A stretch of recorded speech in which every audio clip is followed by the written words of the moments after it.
Here we go. I love this view. Ever since we figured this out, this is a beautiful view.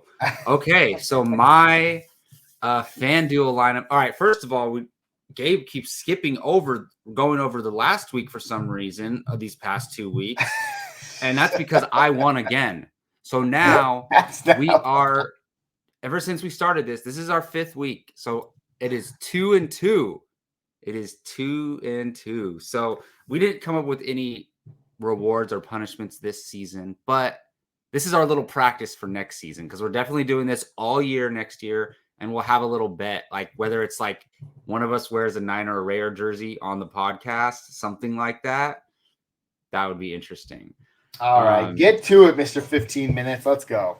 Yes. So my DFS lineup for this week, what do I always say? I'm going big dog at quarterback. I'm going big dog at tight end. So that probably gives you a hint who my tight end is. But Patrick Mahomes, I know he's playing Denver, but what did you say earlier, Gabe? Good defenses don't scare Patrick Mahomes, and they shouldn't scare you if you have Patrick Mahomes or if you're using him in DFS.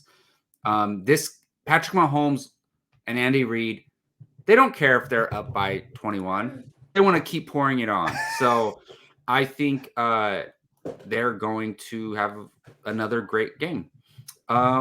We talked about it all episode long.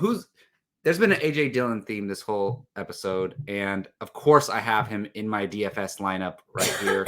I went to the bargain bin, the $5 DVD bin at Walmart to grab me some Khalil Herbert, a running back that I absolutely love, but maybe not get the chances because Montgomery is ahead of him. He's returning from injury, but we've seen it multiple times last year and this year.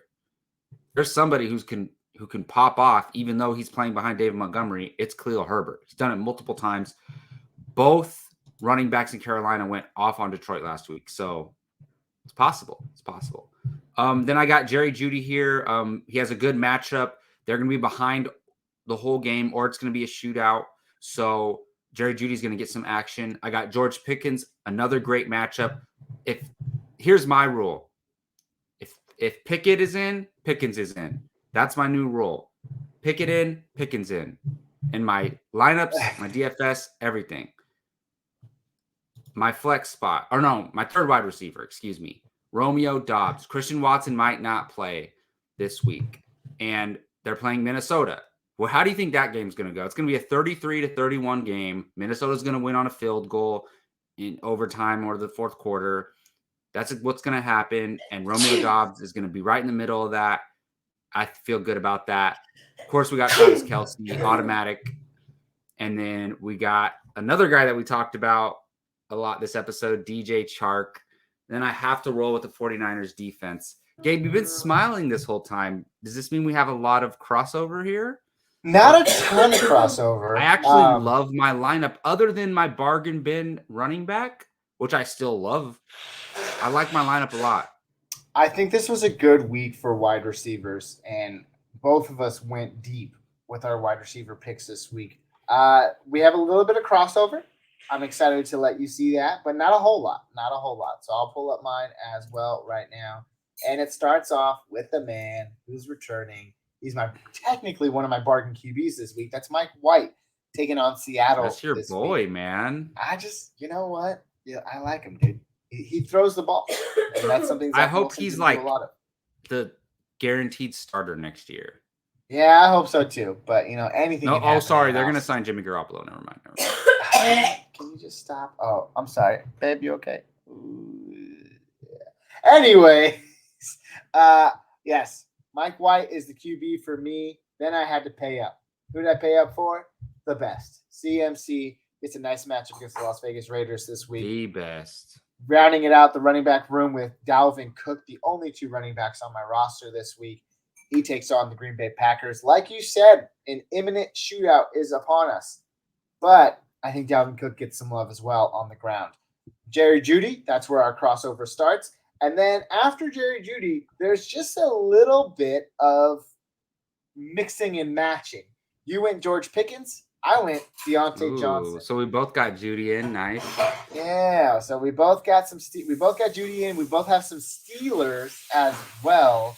I just like the targets that Deontay Johnson has been getting. But what scares me is he hasn't caught a touchdown all year. He's got like the most targets without a touchdown. He broke a record last week. It's crazy. Maybe he finds pay dirt, but I'm just looking at his volume, and I like what he can do this week. I also have another Packer. I have Allen Lazard, not Romeo Dobbs. Also, we have to bank that, Christian Watson could play this week, even though he's questionable as of right now. He could play. But as of right now, that's where I have him. Jelani Woods is my bargain tight end this week. Hey, Nick Foles. There was a time where, and I like to just pull up game logs here. There was a time where look at the workload he was getting. Look at the touchdowns. Not a lot, actually. Anyways, he said, I like Jelani Woods. Zay Jones, welcome. He's my flex this week. And I got the Philadelphia Eagles defense going up against New Orleans. They've been playing tough. They've been playing good. Even though they lost last week and got loaded up, I still like them against the Saints this week. So overall, both of our lineups, I like what you got, Jacob. I like what you got.